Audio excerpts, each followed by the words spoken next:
Good morning, everybody. I know it's been a while since I've been able to post a video. I know we've been kind of tied up with spring works and things like that, so I hadn't really had any time to be putting out some videos. But we finally getting slowed up and at least finished with the works anyway, and start finding some other projects to do. But I wanted to get on this morning and just encourage everybody for just the weeks ahead, this time ahead, as we know that this summer is a time of usually people are vacationing, traveling around, trying to get some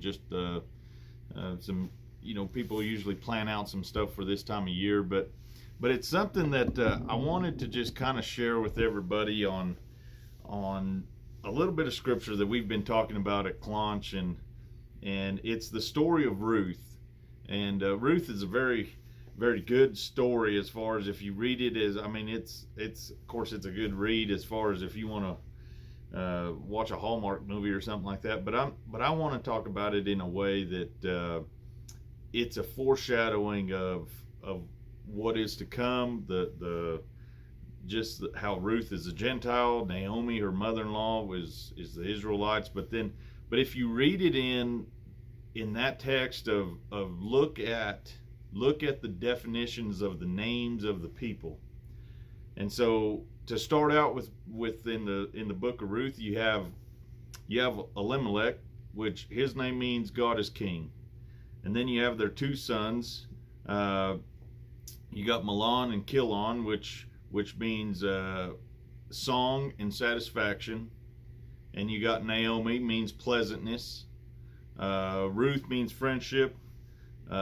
They come from Bethlehem, which means the house of bread, in Judah, which means praise. And if you kind of just start reading about it and read it in that text, and you'll notice that as soon as there was a famine in the land, they left. Elimelech took his wife, and everybody left. They went to Moab for a while, which Moab is pretty much the wash basin of God's wash basin, if you want to call it that. He refers to that in the Psalms. And then so they leave the house of bread. They leave their praise, and it doesn't take long, and Elimelech dies. And so you lose your God as king. And then it goes on a little bit further, and then it doesn't take very long. You lose your song and your satisfaction. You know, we talked about this a little bit last week at Clonch, and how, you know, our country seems to have lost focus on really, is God our king? And so it's something that you have to ask yourself in your own spot, in your own place of this world. Is God your king where you are? If he's not, where's your song and praise at? How's your satisfaction? It didn't take long that once you lose God as king, you lose your song and your satisfaction. But the part I'm wanting to really focus on today is as they go back. You remember, Naomi loses her husband, her two sons, and she tries to encourage her daughters-in-law, or two daughters-in-law, to leave and go back to their homeland, and she's going to go back to her homeland. So they're going to spread out, they're going to separate. But Ruth is actually so attached to Naomi, and she actually sees something in her spiritually, and she notices that, and she sees how, she even says to her, she says, your people will be my people, and your God will be my God. And so she goes back with Naomi. She goes back to Israel, and she starts to glean in a field. And she realizes, after kind of conversation goes on, she realizes that is a close relative. Its name's Boaz.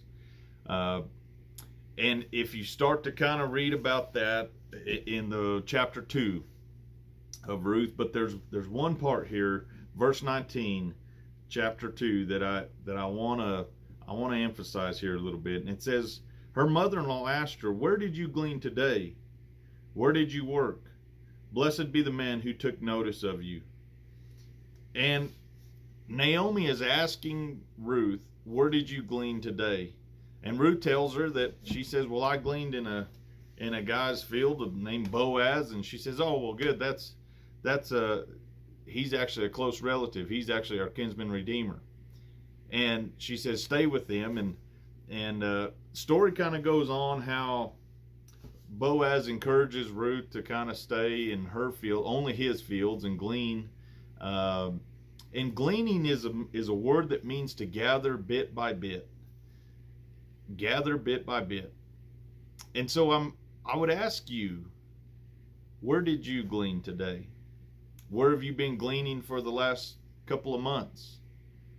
Where have you been gleaning, or where do you plan on gleaning from now on?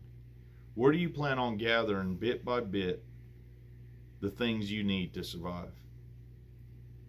You know, it's a serious question that we have to ask ourselves, even for when we're talking about our spiritual feeling. Where have we been gleaning from that? Have we been gleaning from the Word, or have we tried to been gleaning from the world around us? See, that's where, you know, when she says, blessed be the man that take notice of you, I think of the scripture where it says, all that you do, do as unto the Lord. As only the Lord will be the one who notices what you're doing. So even when you're by yourself and you're alone, are you still doing those things that would bless the man that took notice of you? And so that's a topic of conversation that I think we don't ask people enough. Where have you been gleaning today? You know, where have you been? Where do you go to church? What has the Lord been showing you?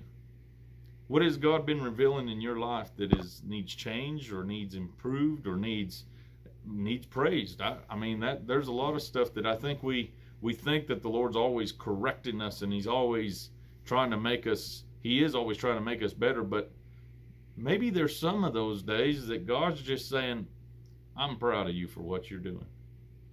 Do we talk about those? Do we talk about those kind of days where God's saying, job well done, good and faithful servant. You've done good today. And those are the times that are praiseworthy too. And so we should ask, and we should encourage people around us, where have you been gleaning today? Where did you work today? Blessed be the man that took notice of you. So I'd encourage you to, maybe this word would help you a little bit, and that you would gather something bit by bit each day, as we tried to in this last couple of months, as we, you know, our state here is still seeming to struggle to get things figured out, but in the last couple of months, or even for me in the last month, or I haven't been able to kind of post up some videos and stuff. Where have I been gleaning? And you know, things have kind of gotten out of order a little bit, but I assure you, watching the people around me, gathering things up bit by bit that are shown around me, has been an encouraging time for me personally. So I appreciate you checking in on us, and I appreciate you, just the love that you have for the Lord. I'd encourage you to just continue in your word. Read Ruth out. Read it in that kind of text, where look at the definitions of the names and the meanings of those names, and it will reveal a lot to you, I believe. So have a good week. We'll be talking to you soon.